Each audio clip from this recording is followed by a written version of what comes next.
நம்ம சேனல்ல பயோகிராஃபிலாம் பார்க்குறோம். அந்த வகையில இன்னைக்கு யாருடைய பயோகிராஃபின்ட்டு எல்லாரும் தான் கொஞ்சம் கெஸ் பண்ணியிருப்பீங்க. ஆமாங்க, கேபியை பற்றி தான் எல்லாரும் இந்த வீடியோவில் பார்க்க போகிறோம். இவங்கள பற்றி பார்க்குறதுக்கு முன்னாடி இது வரைக்கும் யாரெல்லாம் நம்ம சினி சமூகம் சேனலை சப்ஸ்கிரைப் பண்ணலையோ அவங்க எல்லாரும் மறக்காமல் சப்ஸ்கிரைப் பண்ணிட்டு பக்கத்தில் இருக்க பெல் ஐக்கனையும் மறக்காமல் ப்ரெஸ் பண்ணிடுங்க. கேபியை ரொம்ப நல்லாவே நம்ம எல்லாருக்கும் தெரியும்னே சொல்லலாம். குறிப்பாக அவங்கள சின்ன வயசுலேருந்தே நிறைய பேர் ஃபாலோ பண்ணிட்டு வருவாங்க. அவங்க நடித்த விஜய் டிவி சீரியல்ஸாக இருக்கட்டும், மூவிஸாக இருக்கட்டும், அதெல்லாம் தாண்டி அதே விஜய் டிவியில் பிக் பாஸ் சீசன் 4ல் கலந்துக்கிட்டதாக இருக்கட்டும், ஃபைனலிஸ்ட் ஆனதாக இருக்கட்டும், இப்படி அவங்கள பற்றி நிறைய தெரியும். இந்த நிலையில் அவங்க பார்த்தீங்கன்னா விஜய் டிவி விட்டு யாருமே எதிர்பார்க்காத வகையில் சன் டிவிக்கு ஜம்ப் பண்ணிட்டாங்க. அதில் இப்போது விஜய் டிவியில் சின்ன மருமகள்னா சன் டிவியில் மருமகள் அப்படின்ற சீரியலில் தான் அவங்க நடிக்கிறாங்க. ஆதிரை அப்படின்ற கேரக்டர் பண்ணுறாங்க. பிரபு அப்படின்ற ஒரு பேர் கூட தான் இவங்க நடிக்கிறாங்க. ஆதிரை அண்ட் பிரபு இவங்க 2 பேரும் எப்படி சேர போகிறாங்க?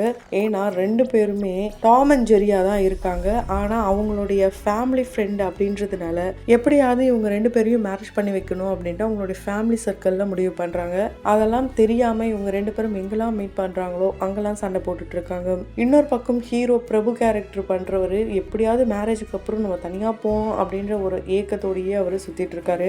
அவருக்கு நல்ல பொண்ணு கிடைக்கணும் ஒரு பக்கம் ஆசை இருக்கு, இன்னொரு பக்கம் வீட்டை விட்டு போகணுன்ற குறிக்கோளோட இருக்காங்க.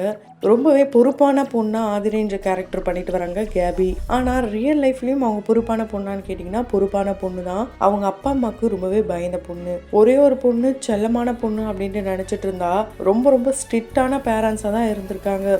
அவங்க அப்பா என்னதான் சப்போர்ட் பண்ணாலும் சைலண்டாக இருந்தாலும் அவங்க அம்மா அவங்கள வெளுத்து வாங்கியிருக்காங்க ஒரு விஷயத்துக்காக. இவங்களை சின்ன வயசுல இருந்தே பார்த்துட்டே இருந்ததுனால இப்போ சடனாக சாரையெல்லாம் பார்க்கும்போது அட இப்படி வளர்ந்துட்டாங்களே அப்படின்னு சொல்ற வகையில தான் இருக்கு. குறிப்பாக பிக் பாஸ் அவங்க அஜித் கூட இருக்கும்போது அந்த ஒரு நட்பை பார்த்துட்டு நிறைய பேர் காதலிக்கிறாங்க அப்படிலாம் சொன்னாங்க. உள்ள கூட ஒரு சில விஷயங்கள்லாம் பார்க்கும்போது ஒருவேளை இருக்குமோ அப்படின்ற டவுட் ஒரு சிலருக்கு இருந்தது. அது எல்லாத்தையுமே கிளாரிஃபை பண்ற வகையில அஜித் எல்லாத்துக்கும் பதில் சொல்லிட்டாரு. நிறைய பேர் நாங்க 2 பேர் லவ் பண்ணணும் சுத்திட்டு இருக்கோம்னு சொன்னாங்க. வெளியே வந்து கூட நிறைய பேர் அதுதான் உண்மைன்னு நினைச்சிட்டு இருந்தாங்க.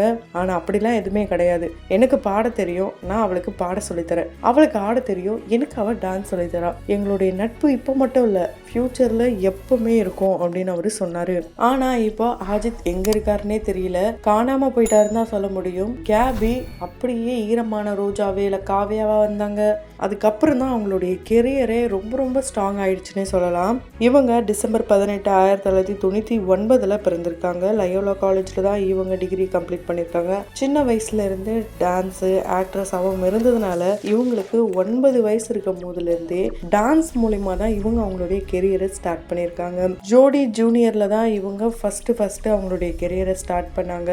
அதுல அவங்க கூட பேர் பண்ணவர் கூட சேர்ந்து இவங்க பெர்ஃபார்மன்ஸ் பண்ணதுல ரொம்ப ரொம்ப பெஸ்டான பெர்ஃபார்மன்ஸ் எல்லா பெர்ஃபார்மன்ஸும் சொல்லலாம். அதனாலதான் என்னவோ அந்த ஷோல அவங்க டைட்டில் வின்னர் ஆனாங்க. அது ஒரு முறை கிடையாதுங்க, 2 முறையும் நடந்திருக்கு. ஏன்னா ஜோடி நம்பர் சீசன் 1லயும் இவங்க பார்ட்டிசிபேட் பண்ணாங்க. அப்பயும் இவங்க நல்லா பெர்ஃபார்மன்ஸ் பண்ணி டைட்டில் வின் பண்ணாங்க. எப்படி இவங்கள பத்தி டான்ஸை வச்சு நிறைய சொல்லிட்டு போகலாம். ரொம்ப ரொம்ப கிரேஸ்ஃபுல்லான டான்சர் அப்படின்னு தான் சொல்ல முடியும். இப்போ கூட அவங்க ஒரு ஓனா யூடியூப் சேனல் ரன் பண்ணி டெய்லி ரொட்டீனை அவங்க ஷேர் பண்ணிட்டு இருக்காங்க. அதில் அவங்க ரிலாக்ஸாக இருக்கிற ஒரு விஷயம் என்னன்னா டான்ஸ் தான் அப்படின்னு அவங்க சொல்லி நமக்காக நிறைய பர்ஃபார்மன்ஸ் வீடியோஸ் எல்லாத்தையுமே ஷேர் பண்ணிட்டு இருக்காங்க. இவங்க விஜய் டிவியில் ஒளிபரப்பான 7th C இது மூலயமா ஒரு ஆக்ட்ரஸா அறிமுகமானாங்க.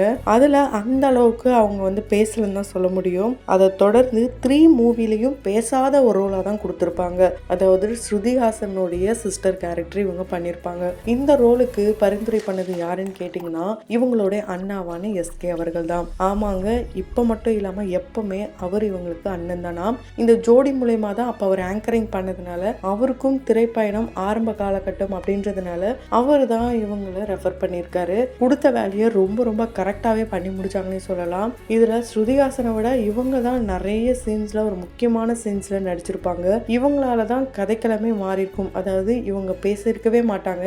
இவங்க பேசும்போது லவ் மேட்டர் தெரிஞ்சு பொண்ணை அடிச்சிட்டு இருப்பாங்க அம்மா. அதுக்கப்புறம் விட்டுமா அவள் போட்டோம் அப்படின்ட்டு லவ்க்கு இந்த சின்ன பொண்ணு சப்போர்ட் பண்ணுற விதமாக இருக்கட்டும், அந்த சின்ன பொண்ணு தானா இந்த பொண்ணுன்னு கேட்டு நிறைய மீம்ஸில் சிக்கின கதைகளும் இருக்குது. இவங்க 10th படிக்கும் போது ஒரு மிகப்பெரிய சர்ச்சையில் சிக்கியிருக்காங்க. அப்போ தான் அவங்க வீட்டில் செம்மடி வாங்கியிருக்காங்க. என்னன்னா இப்போ என்னதான் அவங்க வெயிட் கெயின் பண்ணியிருந்தாலும் அப்போ ஆரம்பத்தில் வெயிட்லாம் இல்லாமல் தான் இருந்தாங்களா. இருக்காங்களாம். அதனால அவங்க அப்பா வாங்கி கொடுத்த ஒரு சின்னதாக ஷார்ட்டான ட்ரெஸ்ஸை போட்டு ஃபோட்டோ ஒன்று போஸ்ட் பண்ணியிருக்காங்க. அதை பார்த்துட்டு நிறைய பேர் வந்து என்ன உங்கள் அப்பா இப்படிலாம் வாங்கி தருவாரான்ட்டு ரொம்ப வல்கரான விஷயங்கள்லாம் பேசி இவங்களுடைய ஃபோட்டோவை மாஃப் பண்ணி போட்டு அது மூலிமா இவங்க ரொம்பவே டிப்ரெஷனுக்குள்ளே போயிட்டு ஸ்கூலுக்கு போனால் எல்லாரும் அப்படி தான் பார்ப்பாங்களா, பக்கத்தில் இப்படி எல்லாரையும் பார்க்கும்போது அந்த ஃபோட்டோவுடைய ஞாபகம் தான் வந்து இதுக்கப்புறம் இருக்கவே கூடாதுன்ற முடிவுலாம் கூட எடுக்கிற அளவுக்கு அந்த மனநிலை அப்போ இருந்திருக்கு. 3 நாள் அவங்களுக்கு தூக்கமே இல்லையா. அதுக்கப்புறம் அவங்க அம்மாவும் பார்த்தீங்கன்னா அந்த நேரத்தில் சப்போர்ட் இல்லையா, ஏன்னா அது அவங்க தான் அப்படின்ட்டு அவங்களும் அம்மாவும் நம்பிட்டாங்களாம். அதுக்கப்புறம் தான் அவங்க அப்பா தான் புரிய வச்சு சரி ஓகே நம்ம தான் நம்மளுடைய பொண்ணை நம்பணும் அப்படின்ட்டு அப்போ அவங்க சோஷியல் மீடியா விட்டு போயிருக்காங்க. அதுக்கப்புறம் 4 வருஷத்துக்கு அப்புறம் பிக் பாஸ்ல தான் நம்ம அவங்கள பார்த்தோம். பிக் பாஸ் மூலமா ஒரு பக்கம் ரொம்ப ஃபேமஸ் ஆக அதை விட்டு வெளியே வந்ததுக்கப்புறம் ஈரமான ரோஜாவே சீசன் 2ல அவங்க வந்து காவியாவை நடிச்சிருப்பாங்க. இதில் பார்த்திபன் காவியா இந்த பேருக்காகவே அந்த சீரியல் ஓன்னு ஓடிச்சு. இந்த பேர் சீக்கிரமும் திரும்பவும் சீரியலில் நடிப்பாங்கன்னு பார்த்தா இவங்க சேனலை விட்டே ஓடிட்டாங்க. சித்தார்த்தும் இப்போ பனி விழும் மலர்வனம் இந்த சீரியலில் ஹீரோவாக பண்ணிட்டு இருக்காரு.